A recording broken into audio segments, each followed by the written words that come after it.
கர்த்தர் நல்லவர், ஒரு கிருபை என்றும் உள்ளது. அநேக மாதங்களாக நான் யூடியூப்பில் பேசலை. ஏன் காரணம் என்ன சொன்னாக்கா, யூடியூப்பில் சில காரியங்கள் எனக்கு பிடித்த காரியங்களை நான் அப்லோடு பண்ணேன். அதன் நிமித்தம் ஒரு 3 ஊழியக்காரங்க, ஜீசஸ் காலு, விஜயகாந்த் சொல்கிற அந்த தம்பி, இன்னொருத்தர் டி நகருக்கு ஒரு டிவி ஊழியம் பண்ணுறவர்,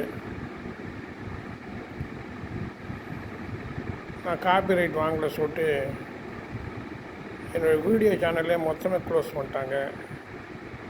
யூடியூப்பில் நான் ரிக்வஸ்ட் பண்ணேன். அவங்க என்ன சொல்கிறாங்க, நீங்கள் அவங்கக்கிட்ட ரிக்வஸ்ட் கேளுங்க சொன்னாங்க.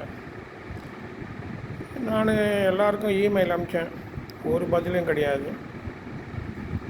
அடுத்து ஃபோன் பண்ணி பார்த்தேன், ஒரு ஃபோனும் கிடையாது. ஊழியம் செய்கிறாங்க, பெருமைக்காக, தங்கள் சுயநலத்துக்காக, தாங்கள் நல்லா இருக்கணும், 4 பேர் மதிக்கணும், அப்படி தான் செய்கிறாங்க. கர்த்தருக்கு பிரியமாக எதுவும் செய்யலை. காப்பிரைட் வாங்கணும்னு சொல்கிறது அவங்களுடைய அபிப்பிராயம். கர்த்தருடைய ஊழியத்தில் என்ன காப்பிரைட் இருக்குது சொல்லுங்கள்? எல்லாமே கர்த்தர் கொடுத்தது. யோபு சொல்கிறார், கர்த்தர் கொடுத்தார், கர்த்தர் எடுத்தார், கர்த்தருக்கு ஸ்தோத்திரம் சொல்கிறாங்க. பொதுவாக ஊழியக்காரங்களுடைய எண்ணம் என்ன சொன்னாக்கா, இது எங்களால் உண்டானது, அது அவர்களால் உண்டானது, என்னால் உண்டானதில்லை, கர்த்தரால் உண்டாயிடுச்சு. ஹல்லேலூயா. அதனால் ஒரு 3-4 மாதமாக நான் பேசவே இல்லை.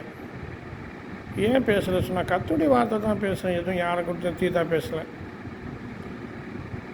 ஏன்னாக்கா சில பேர் வசதியாக இருக்காங்க, அவங்க யூடியூப் கம்பெனிக்கு பணத்தை கட்டி அவங்க சேனலுக்கு ஃபார்வர்ட் பண்ணுறாங்க, எங்களுடைய சேனலில் என்ன பிளாக் பண்ணுறாங்க. இதுதான் நடக்குது. ஒரு ஊழியக்காரன் மீன்ட்டாக்கா அநேக ஊழியக்காரங்க தூக்கி விடுறதில்ல. ஜான் ஜெபராஜை பற்றி நான் பார்க்குறேன். அவனுக்கு கொடுத்த காரியம், கர்த்தர் கொடுத்த காரியம் அவன் செய்கிறான். அவன் ஆடுறான், பாடுறான், அவனுக்கு பேலன் கொடுத்துருக்காரு, அவன் உடுத்துறான், அவன் சந்தோஷமாக இருக்கான். ஏதோ தவறு செய்யிட்டான்னு சொன்னால் அதுக்காக தள்ளிட முடியுமா? தாவீதை தள்ளிட்டாரா கர்த்தர்? எத்தனையோ பேர் தவறு செய்தாங்க, ஆனால் கர்த்தர் தள்ளல, மனுஷன் தள்ளிடுறான். அவன் ஒருத்தர் விழுந்துட்டானாக்கா அவனை போய் பார்த்து அவனுக்கு நலம் விசாரித்து அவனுக்கு எல்லாம் செய்ய வேண்டிய காரியங்கள் செய்யணும். ஊழியக்காரங்க அவங்க பெரிய ஊழியக்காரங்க, கொம்பு முளைச்சிச்சு, அவங்களுக்கு பெரிய கொம்பு இருக்குன்னு நினைக்கிறேன், முட்டி மோதுவாங்க போல. பெரிய ஊழியக்காரங்க சொன்னாக்கா என்ன அர்த்தம்?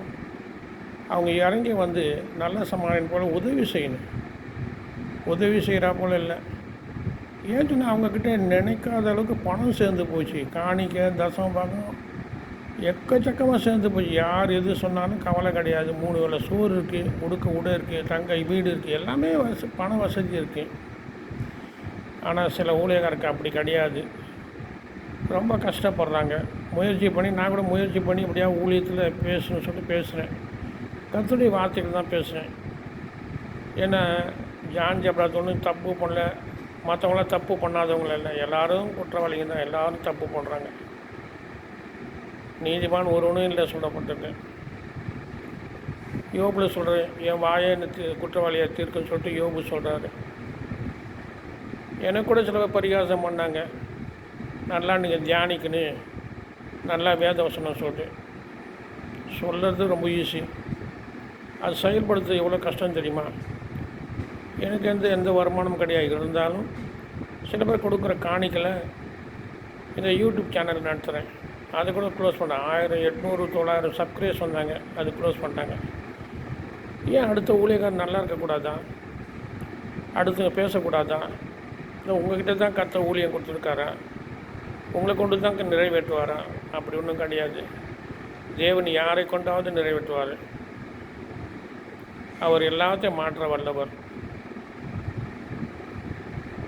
நீ நினைக்கிறா போல் தேவன் செய்ய மாட்டார். நீ நீதிமானாக இருந்தாலும் உனக்கும் தண்டனை இருக்குது. எதுக்கு சொல்கிறேன்னு சொன்னாக்கா, எல்லோரும் சுகபோகமாக இருக்காங்க. இந்த ஜான் ஜெபராஜ் வச்சு பார்க்குறதுனா மனசுக்காவிட எல்லோரும் குற்றவாளி சொல்லிக்கிட்டேன், அவன் செய்தெல்லாம் குற்றம் அப்படி இப்படி எல்லாரும் சாட்டினாங்க. சரி சாப்பிட்டுனீங்க. அவன் வந்து குற்றவாளி தான் இருக்கட்டும். ஜெயிலுக்கு போனான், திரும்பி வந்தான். அவனை ஒருத்தராவது வந்து உதவி செய்தீங்களா? அவனுக்கு வந்து ஆறுதல் சொன்னீங்களா? சொல்ல மாட்டீங்க. ஏன் சொன்னால் உங்கள் பெருமை சராபாணி போல் உங்களுக்கு பெருமை சுற்றிக்கிறது.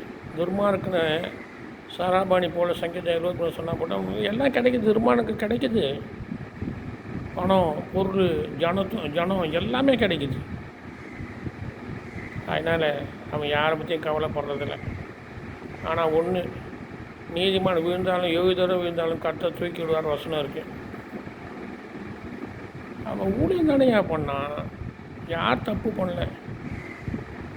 ஒரு ஜாதியாக எவ்வளோ தப்பு பண்ணுறாங்க, அதெல்லாம் மறைச்சிடுறாங்க. ஒரு ஊழியக்காரன் தப்பு பண்ணாக்கா அவனை சரி தண்டனை நிறைவேறிச்சு, அவனை மறுபடியும் கர்த்தர் தூக்கி எடுப்பார். விழுந்தாலும் கர்த்தர் கொடுத்தது தானே அவனுக்கு. டேலண்ட் கர்த்தர் கொடுத்தாரு, ஊழியம் கர்த்தர் கொடுத்தாரு, எல்லாம் கொடுத்தாரு. அவர் தெரியாதா? நீதி நியாயம் செய்கிற கர்த்தர் அவர் தெரியாதா? எல்லாரும் அவனை பற்றி பேசுனீங்க. அவன் பெரிய குற்றம் செய்தா போல் ஒரு பாவனை பண்ணி அவனை தள்ளியே விட்டீங்க. என்னையும் தள்ளி விட்றாங்க சில பேர்.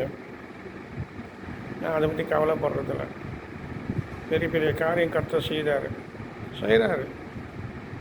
கர்த்தர் சில பேர் என்னை ஏற்றுக்கொள்ள, சில பேர் ஏற்றுக்கொள்ளலை. தங்கள் காரியம் ஆகணும்னு சொன்னாக்கா கைதை ராஜா வந்தால் கூட போய் பேசுவாங்க.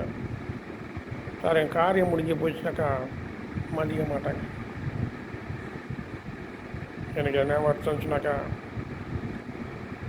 ரொம்ப ஞானியை போல் பேசுகிறாங்க எல்லாரும். தங்களை தான் கர்த்தர் கூப்பிட்டாரு, மற்றவங்களை கூப்பிடல, எங்களுக்கு தான் அந்த அதிகாரம் இருக்குது, வல்லமை இருக்குது, பெருமை பாராட்டுறாங்க. தேவன் வந்து யாரையும் நம்புறதில்லை. பணியுடையக்காரன் கூட நம்புறதில்லை. மொத்தம் ஊழியம் செய்கிற சப்போர்ட் பண்ணுங்க. பெரிய பெரிய ஆட்கள் நீ வந்து வசதி இருந்தாக்கா நீ பரலோகம் போயிடுவியா? உங்கள்கிட்ட குற்றம் இல்லையா? கர்த்தருக்கு விரோதமான குற்றங்கள் ஒருத்தம் கூட இல்லையா? இருக்குது. குற்றம் செய்யாதவங்க நடிக்கிறாங்க. உலகத்தானை விட கிறிஸ்தவம் தான் அதிகமாக நடிக்கிறாங்க. பகிர்ந்து கொடு, பங்கிட்டு கொடு, உதவி செய், இரக்கம் செய். நான் பசியாக இருந்தேன், எனக்கு ஆகாரம் கொடுத்தீங்களா? நான் வஸ்திரம் கொடுத்தீங்களா? தங்க இடம் கொடுத்தீங்களா? நான் வியாதியாக இருந்தேன் வந்து விசாரிக்கலாம். அப்படி தான் சொல்கிறாங்க. ஆண்டவர் வானத்தையும் பூமியை படைத்த ஆண்டவர் இறங்கி போய் எல்லாம் அற்புதம் செய்தார். அவர் யாரை பற்றியும் குறை சொல்லலை, யாரையும் தண்டிக்கலை. அவர் வாயால் யாரையும் தண்டிக்கலை, கண்டிக்கலை. ஆனால் ஒன்று, வசனம் நியாயத்திற்கும். நான் எத்தனையோ ஊழியக்காரர் பார்க்குறேன், பணம் சேர்க்குறாங்க, ஆனால் ஜீவன் இல்லை. தங்களை குறித்து அவங்களுக்கே தெரியும், குற்றவாளி தெரியும், ஆனால் குற்றம் இல்லாத போய் நடிக்கிறாங்க. கர்த்தர் நல்லவர். கர்த்தர் எல்லாருக்கும் நன்மை செய்கிற தேவன். நன்றியார் யாருக்கு உதவி செய்கிற தேவன், நன்மை செய்கிற தேவன். அதனால் தயவுசெய்து நீங்கள் பெரிய ஊழியக்காரர் இருந்துட்டு போங்க. உங்களுக்கு வசனம் தெரியட்டும், பாடுங்க, பணம் சம்பாதிங்க, அடுத்தவனை கெடுக்காதீங்க. திருட்டு எண்ணமும் திட்டு புத்தியும் வேணாம். கர்த்தருடைய காரங்க விட்டு கொடுங்க. ஏன் உங்களுடைய காரியத்தை நாங்கள் வந்து ஏற்றுக்கொள்ளக்கூடாதா? ஏன் பார்க்குறோம் நல்லாயிருக்கு, பாடல்கள் நல்லாயிருக்கு, வசனம் நல்லாயிருக்கு, ஏன் அடுத்தவங்க நாங்கள் வந்து ஃபார்வேர்டு பண்ணக்கூடாதா?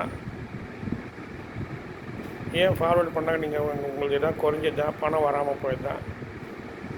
இல்லை, அப்படி வராமல் இருந்தால் கர்த்தர் கொடுக்குற பணமா இல்லை கர்த்தர் கொடுக்காத பணமா யாருக்கும் தெரியல. கர்த்தர் நல்லவர். தொடர்ந்து பேசுவோம். ஆமென்.